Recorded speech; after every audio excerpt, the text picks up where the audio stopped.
What's going on, guys? My name is Kyle with Ocean State Merchants, back with another video for you. It's been about a minute since I've posted something here, so gonna kind of use this topic to get back into the swing of things. Had some sick kids. I was sick. My wife was sick, so I haven't done a really good job filming and keeping up with things, but want to get back into the swing of things here. But I want to talk a little bit about Facebook Marketplace and why I think a lot of people need to take a closer look at Facebook Marketplace and possibly use it for a selling platform. It's not going to be for everyone.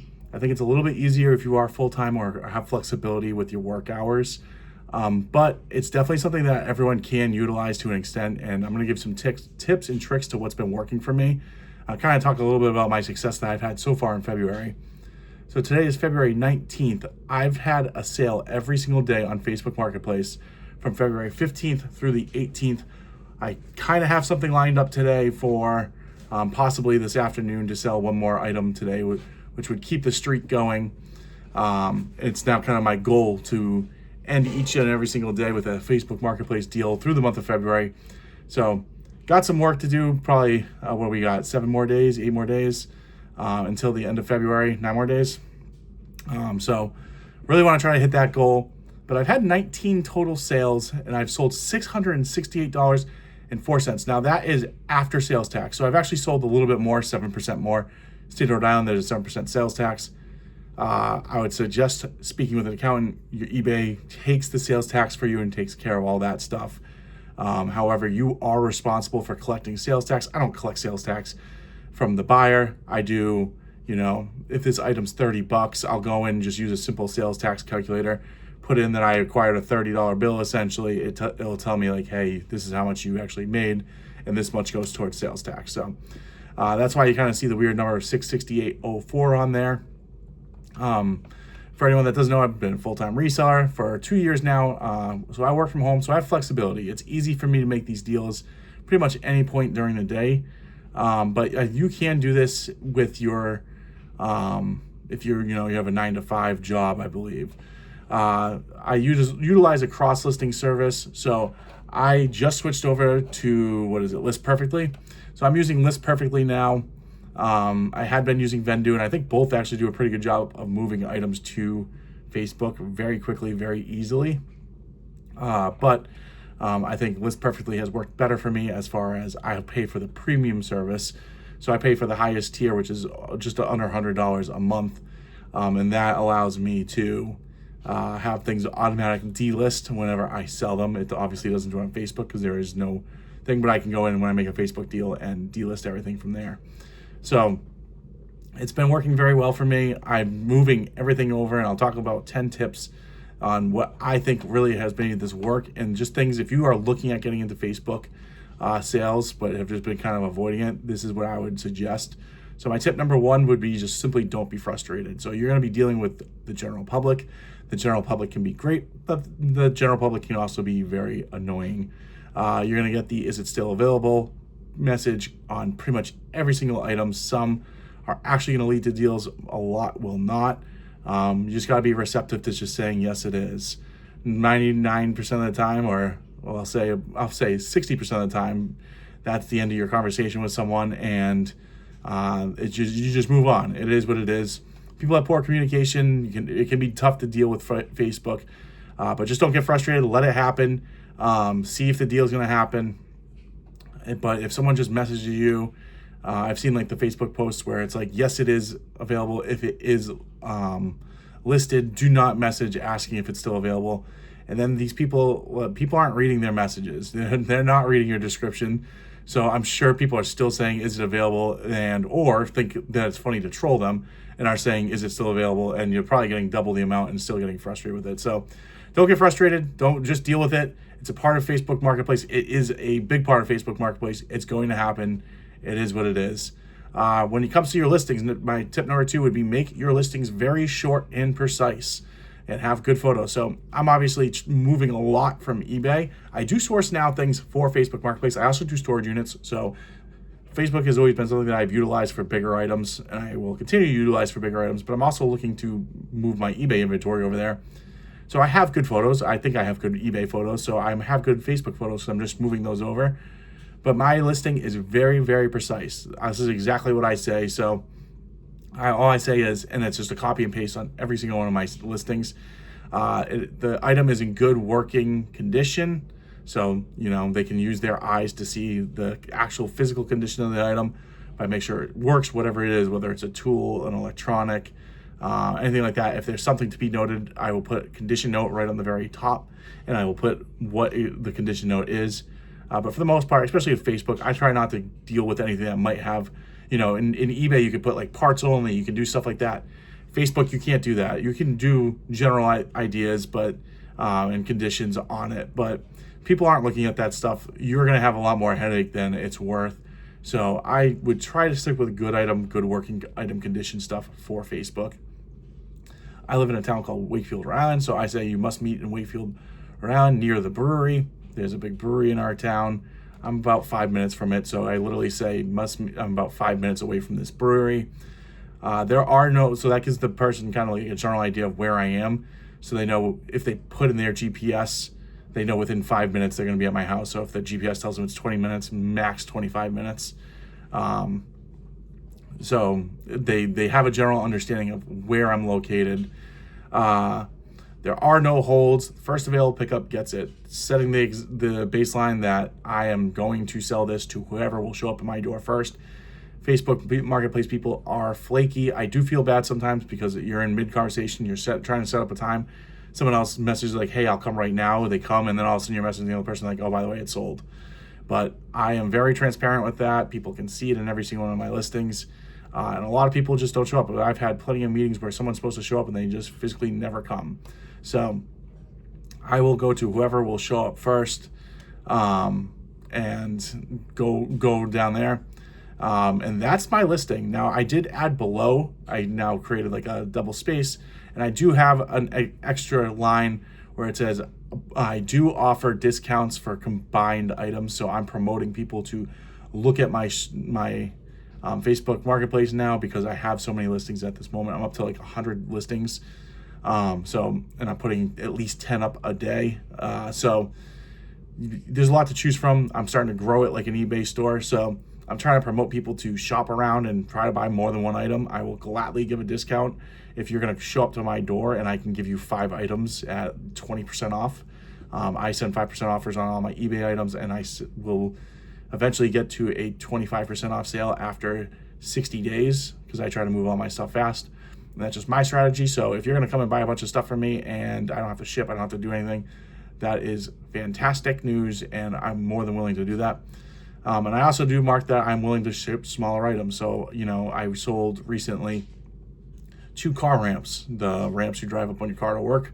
Obviously, I'm not shipping those, but then someone else messaged me about a deck prism. So it's this just little like crystal thing. It's probably like that big, fit in like a nice little 8x8 box. Person, it was an $80 item. They said that they wanted it. I gave them the discount on the shipping, only charged them $5 because they were in Connecticut. The other nice thing with shipping in this, and for the most part, people are like, someone in California is not going to look at something in Rhode Island on Facebook Marketplace. So your shipping's going to be quick, easy, precise, less chance of damage, that kind of stuff. You're going to be shipping around you if you are shipping at all. So keep that in mind. I do offer shipping. I sold that deck prism for $80. Shipping was like $7 and change. I charged them $5. They paid me through Venmo, and I didn't pay a single fee. So I can't beat that. I'm very happy to have that happen. So I offer shipping on my items. Tip number 3, if the conversation is difficult, just end it and move on. If the person just can't seem to get like a time, I'm currently working on a comic book with someone. They asked if I had like 50 comic books. They asked if I would take 4 out and create a separate lot for them, which I'm okay with because I've had these for a while. Obviously, this lot isn't very good. It's not working. So maybe I need to do smaller lots. That's fine. I'll kind of use it as my excuse to end my eBay listing and kind of restart with that listing. But originally they wanted for 8, and I just said, listen, I'm not doing this for less than 10 because I know that I have to do a little bit of extra work. And then they've been hemming and hawing, let me think about it. There was a date that they said that they might be able to do. I messaged them that morning. I'm very proactive with my messaging. If you say, hey, can I do it? Today is Thursday. Can we meet Thursday? I'll message you around. I try to let people sleep in. I'm early. I'm up at 6 in the morning. But I understand not everyone is. At like 10 o'clock, I'll send a message. Be like, hey, you said you were interested in a meeting today. Just want to see if that was still something that was a possibility. Put it back on their radar. People forget. I've done Facebook Marketplace deals where I wanted to buy a golf bag and completely forgot about it. The person messaged me, and then I just things happened, and I just forgot to respond. It was not on top of mind. It was something that I was personally wanting and just browsing and happened to see, but it's not an item I needed. So put it back in the person's mind. Hey, we were talking about this. Oh yeah, by the way, maybe I'll come get it. Did that, no response. Then the next day he said, hey, I couldn't make it. It's like, obviously, because, we didn't make a deal. Then we tried for Saturday. I said, I'm available for 11. At 11:30, messaged me again, like, oh, I don't think I'm gonna be able to make it today. It's like, yeah, we're already past the time that I said that I was available for today. He said, well, maybe we'll do another day. And I just told him, I'll be very blunt. I just don't think this is gonna work out. I appreciate your time. I appreciate you want to work out a deal, but we're just gonna move on. And it is what it is. It's too difficult. If it's that difficult, the pickup's not gonna happen. They're gonna waste your time more. Just move on. Not worth your time. My tip number 4 would be avoid meeting with anyone but the person buying the item. So I've had this happen a few times. I had one where it was 2 dressers or 2 nightstands. And then the girl was gonna send her dad. This is back when I used to meet elsewhere other than my home, and that has shifted because of this kind of stuff. I was in the parking lot for 15 minutes, messaged her, no response. After another 15 minutes, I left, went back home. It's only 5 minutes from my house, but took a little bit of time. I was there for half an hour. I actually went and worked inside my storage unit and took some pictures, got things going. So it wasn't a complete waste of time for me. There was always something I could do there, but it wasn't great. 3 hours later, she messaged me and said, oh, my dad was there. He didn't see you. Now, the storage facility I was using at the time was in my town, which is a very small town.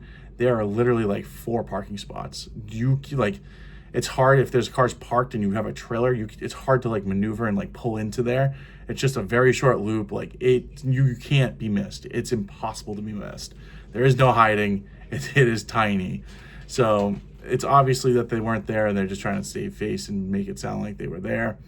I was early, so I let it slide. I just kind of said, oh yeah, that kind of stinks. Blocked them and moved on. But I avoid meeting with the person that is not the person that's looking to make the purchase, because that was my first one, and then I did have a second one like that. And it just becomes harder to communicate, if they're running late, they can't tell you you're running late, that kind of thing. So if I do run into the situation where someone else is going to come pick it up, I will not give my address out of where I'm meeting them until they give me the other person's information. They're like, oh, that's great. Who's going to come meet me? And can you see if they'll give me their cell phone number? Doesn't necessarily mean that I'm going to text them, because I try to keep everything in Facebook and keep my cell phone number private to myself. But there are times where at least I have the person's number. So if they're running late or something like that, I can message them and be like, hey, it's 10 minutes past. Just want to check in. This is Kyle with the whatever we're picking up. Just want to see if you're still on your way.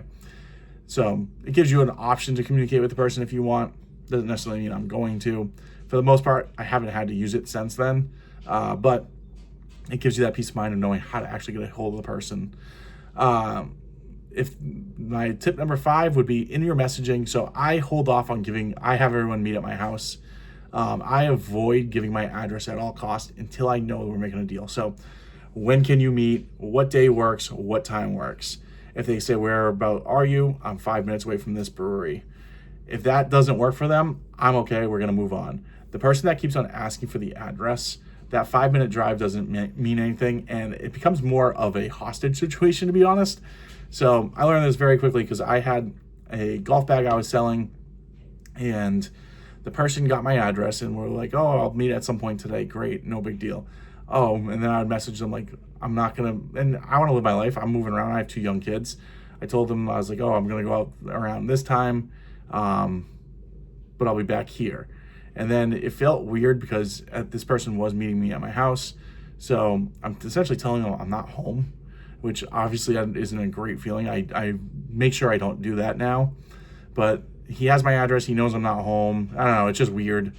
So I avoided we kept on negotiating. Okay, this time, yeah, I'll be here.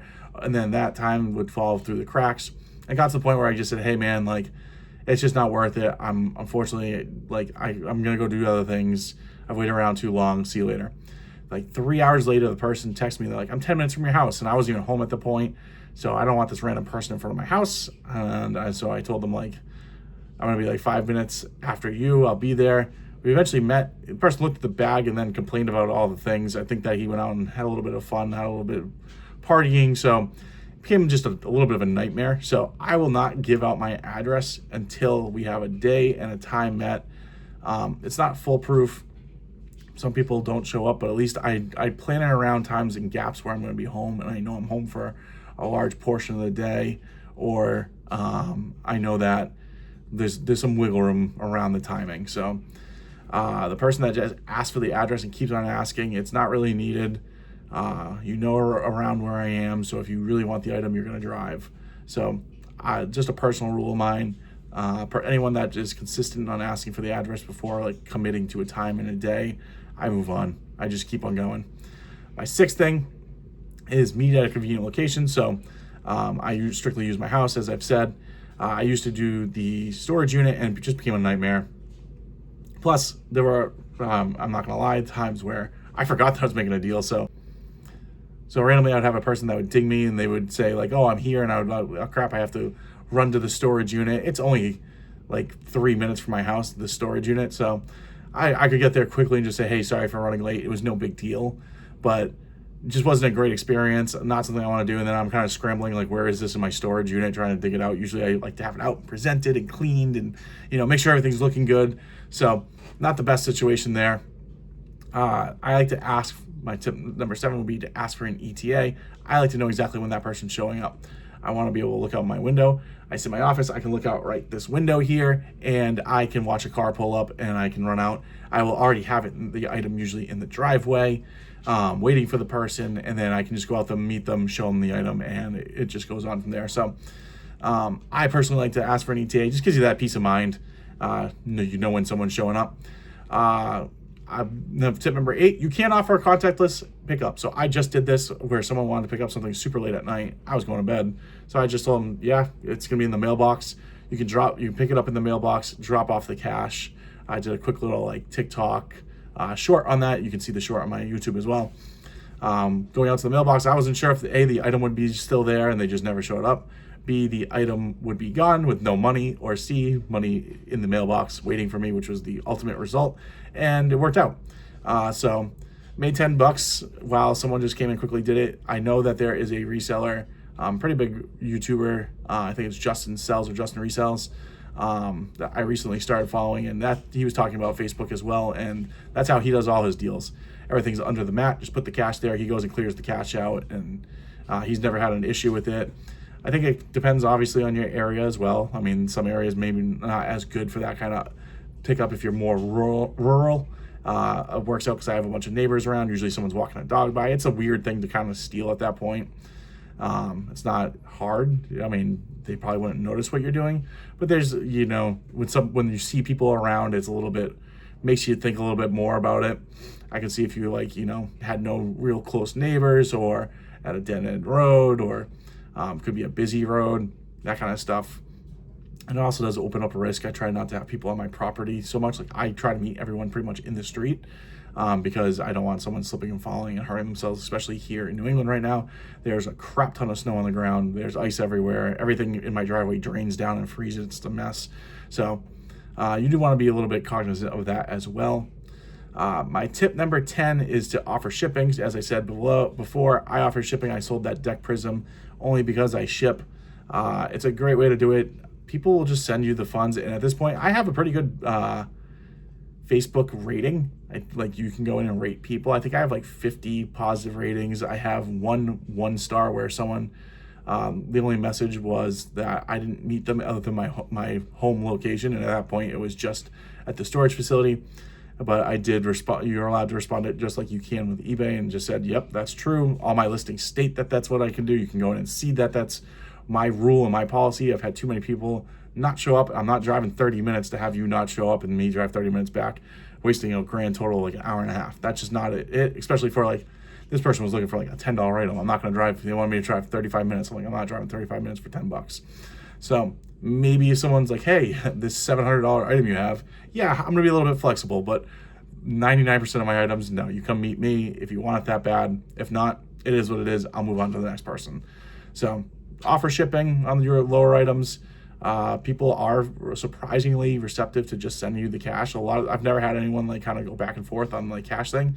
People that ask to ship, they're okay with it. So you'll develop a little bit of feedback, and I think that shipping makes it a little bit easier at that point.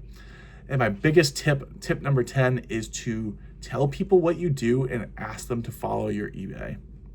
Or not your eBay, sorry. Ask them to follow your Facebook.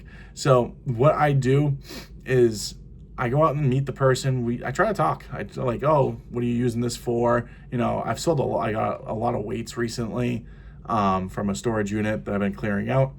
And, oh, you doing a new gym, whatever.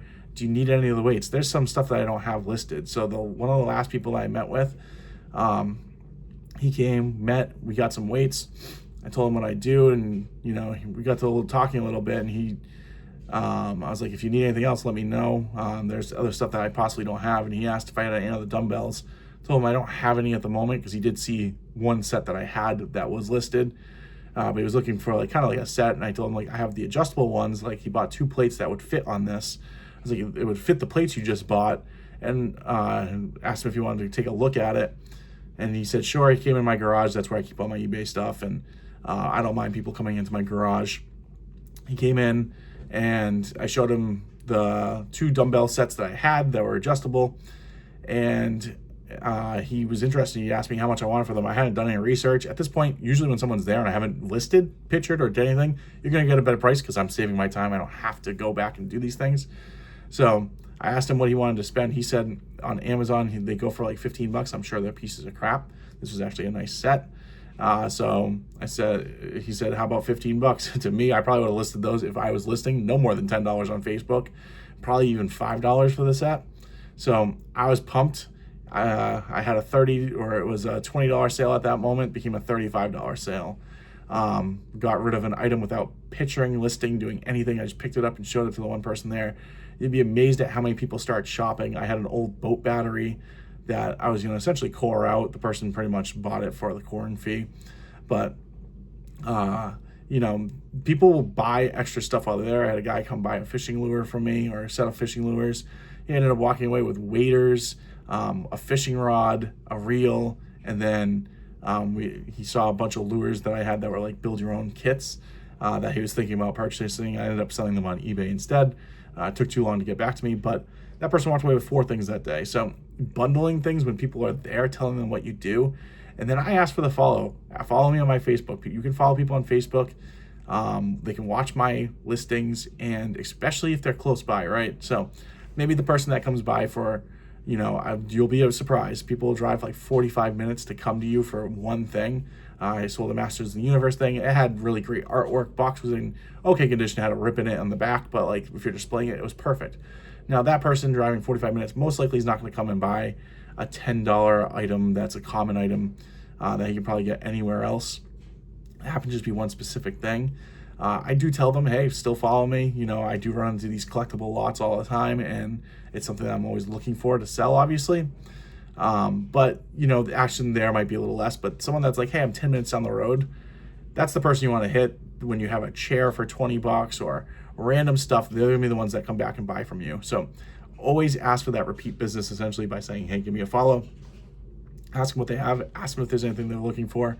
If you have an area where you can, you know, bring them to, or even bring it out. Just say, hey, are you interested in, like, I don't know, they buy an outdoor flag, and you have a bin with 20 of them in there. I have that stuff. I bring it out. So I had a person that bought a hat from me, and I found similar hats and kind of had them set aside. And I asked, hey, I know you're interested in this. I can give you a good deal on all these other ones if it's something you're interested in. They weren't, but I'm always looking for the upsell. I'm looking for the higher potential there. But that's my Facebook marketplace.